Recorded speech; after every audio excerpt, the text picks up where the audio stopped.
बिस्मिल्लाहिर्रहमानिर्रहीम। इस वीडियो में हम लीनियर अलजेब्रा का टॉपिक सब स्पेस डिस्कस करेंगे। Now let's see what is a सब space. A subspace of a vector space V is a subset H of V that has the three properties.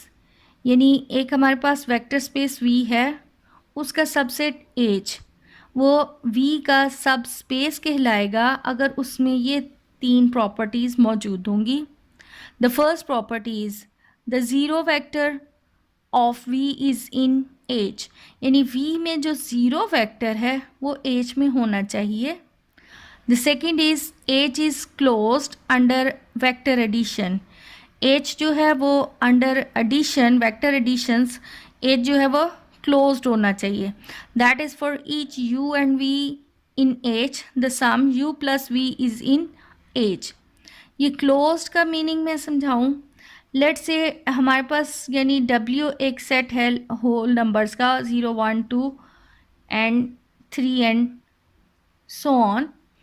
अब close का मतलब ये है कि हमने इसके कोई से दो, यहाँ पर तो एलिमेंट्स है ना, यहाँ बात वेक्टर्स की है, यानी कि अगर हम इसके दो एलिमेंट्स लें तो जो आंसर आए वो आंसर वापस उस सेट में मौजूद हो, तो हम कहेंगे कि ये सेट जो है वो क्लोज्ड है। तो इसी तरह यानी हम एज के कोई दो एलिमेंट्स लिए हैं U एंड V, और इन दोनों को अगर जमा किया जाए तो वापस जो है वो एज जो आंसर आ रहा हो उनका जमा करने के बाद तो जो रिज़ल्ट आता है वो वापस एज में मौजूद हो, वो यानी कि वो रिज़ल्ट भी एज का मेंबर हो, तो हम कहते हैं S is closed under vector addition. The third property is H is closed under multiplication by scalars. That is for each U in H and each scalar C, then the vector C U is in H. यानी H हम under multiplication उसको close तब कहेंगे अगर उसका एक vector U जो है किसी एक स्केलर क्वांटिटी के साथ मल्टीप्लाई किया जाए तो जो रिज़ल्ट आए वो वापस उस सेट H में ही बिलोंग करता हो। लाइक हम अगर जिस तरह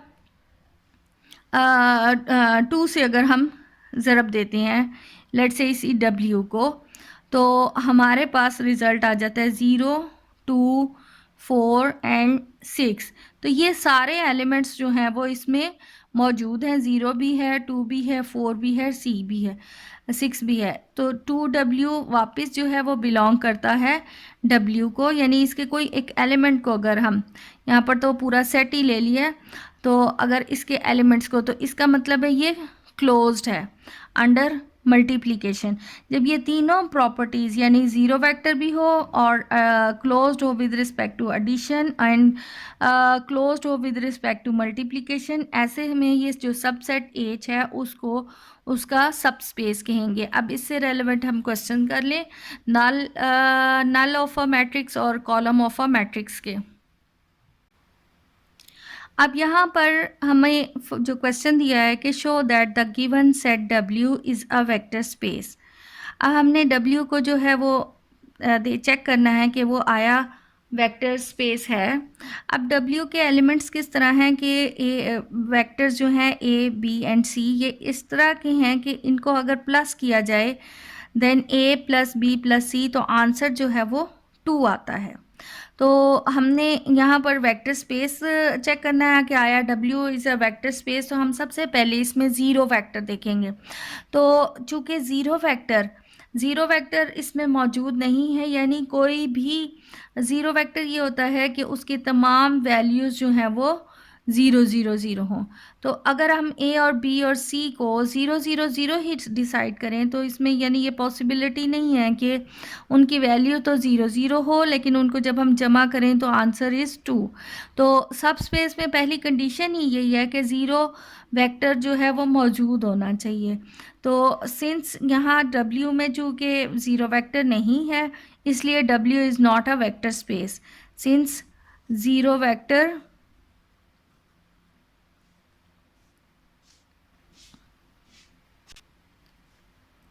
is not in W में नहीं है, so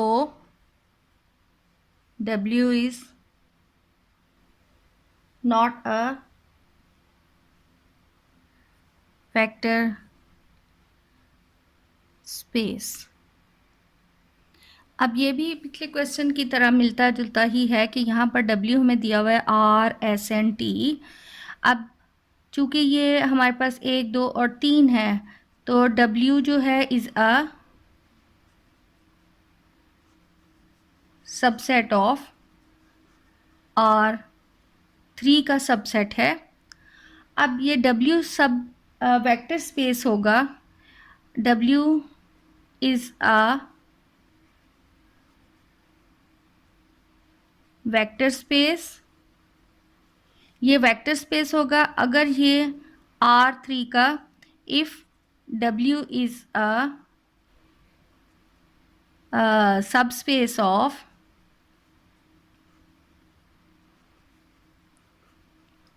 R3.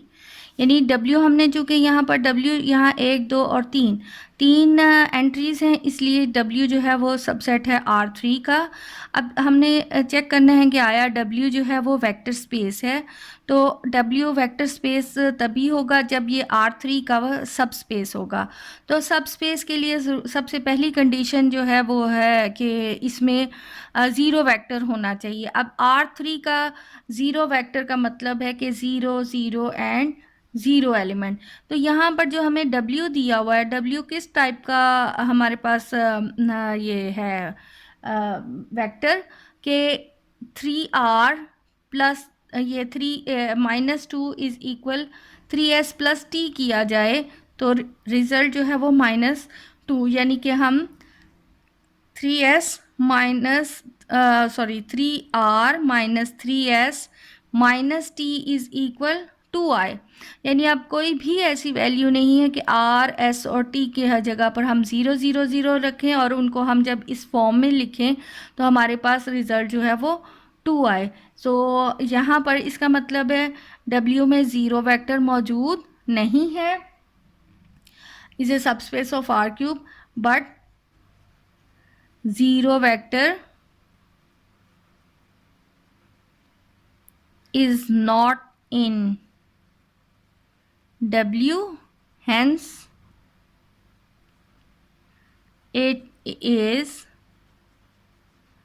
not a subspace of R cube, so it is not a vector space. अब और क्वेश्चन इसी से रेलेवेंट देख लें. अब यहाँ पर हमें मैट्रिक्स दिया हुआ है W P Q R S और इसकी ये जो एंट्रीज़ हैं वो इस टाइप की हैं कि P minus 3Q is equal 4S और 2P is equal S plus 5R होगा. यानी अगर हम P Q R की जगह पर 0 0 भी पुट कर सकते हैं. दूसरा ये कि ये हमारे पास एंट्रीज चूँकि P minus 3Q minus 4S 0 के इक्वल और इसी तरह 2P minus S minus 5R is equal 0 है. ये तमाम एंट्रीज जो हैं वो 0 0 भी आ रही हैं. इसका मतलब है कि W जो है वो नल ऑफ एक मैट्रिक्स A की एंट्री है. तो नल मैट्रिक्स भी हमारे पास ये इन वैल्यू से अगर देखा जाए ये P minus 3Q minus 4S तो ये हमारे पास इसकी वैल्यू निकल आती है 1 माइनस 3 माइनस 4. अब जो कि यहाँ R नहीं है इस मीन्स यहाँ पर R की वैल्यू जो है वो 0 है. एंड 2P माइनस S1 आ गया माइनस ये S यहाँ पर नहीं है. सॉरी यहाँ पर हमारे पास जो है वो Q नहीं है तो Q की जगह पर ये 0 एंड S जो है वो -1 और R आ जाएगा -5. तो W जो है वो नल A का है मैट्रिक्स नल A मैट्रिक्स का है. और दूसरा ये कि 1 2 3 और 1 4 W या नल ए, W is a subset of R4 है। और चूंकि नल ए जो है, हमने नल और नल स्पेस और कॉलम स्पेस में पढ़ा है कि नल स्पेस जो है वो सब स्पेस है ऑफ R4। तो since null of A is a subspace of R4, इस वजह से यहाँ से आ गया कि W is a subspace of R4, hence W is a vector space. अब यहाँ पर भी हमें जो W दिया हुआ है वो A B C, और ये किस फॉर्म में है, 3A plus B is equal C and A plus B plus 2C is equal D। तो ये इन इक्वेशंस की फॉर्म में है। सो 3A plus B minus C, इस साइड पे 0, D is equal 0 है, और A plus B plus 2C -2D is equal 0। चूँकि इन सब का सम जो है वो 0 के इक्वल आ रहा है, इट मीन्स कि W जो है वो नल ऑफ A को बिलोंग करता है, जबकि हमारे पास ये इन दो इक्वेशन से हम A की फॉर्म बता सकते हैं। तो A हमारे पास आ जाएगा 3 1 -1 एंड 0 1 1 2 एंड -2। अब चूँकि हमारे पास W जो है, W is a subset of R4 आ गया, and W is a null A, और नल A जो होता है वो सबस्पेस है, और ये इम्प्लाई करता है कि null A is a subspace of R4, hence W भी जो है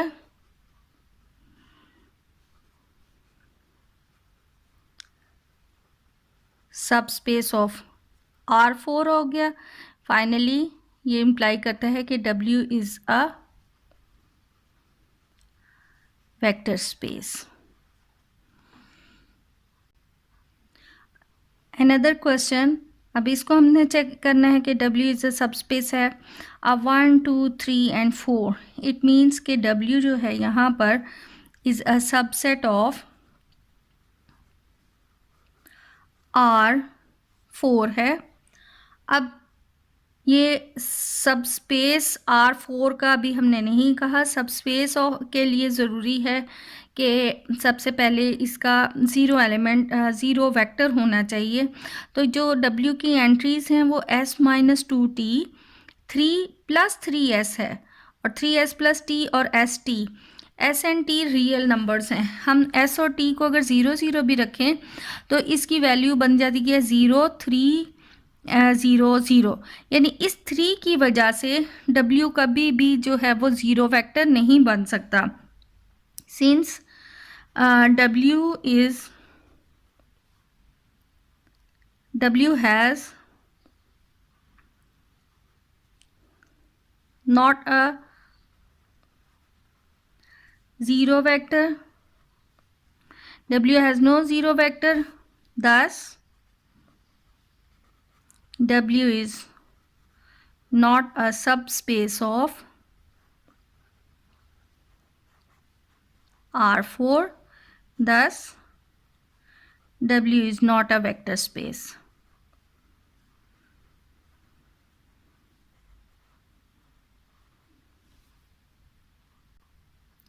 अब यहाँ पर भी हमें जो W दिया हुआ है 3P - 5Q 4Q P and P+1 की फॉर्म में दिया हुआ है, where P and Q are real. अब 1 2 3 4, तो ये W is a subset of R4 है। तो W R4 का सबस्पेस चेक करना पड़ेगा। सबसे पहले उसका सब स्पेस अगर देखना है तो सब स्पेस की पहली ही कंडीशन है कि उसमें ज़ीरो वेक्टर होना चाहिए। और चूँकि यहाँ पर हमारे पास हम p और q को वैल्यू 0 0 तो रख सकते हैं। अगर 0 0 भी रखते हैं तो हमारे पास 0 0 0 एंड 1 की फॉर्म में आ जाएगा। इसका मतलब है कि w के पास कोई भी ज़ीरो वेक्टर नहीं है। Since w has no zero vector, so it is not a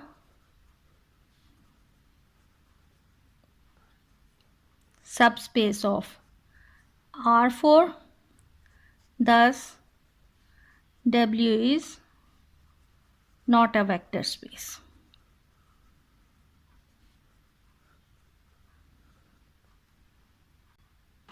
अब यहाँ पर W हमें दिया हुआ है और R S T के बारे में दिया हुआ है कि these are real। अगर हम इसको जो है वो मैट्रिक्स फॉर्म में लिखें, पहले R की फिर S की फिर T की, देन वी हैव R के अगर हम सेपरेट करें, ऊपर R नहीं है, सो 0 1 3 एंड 2।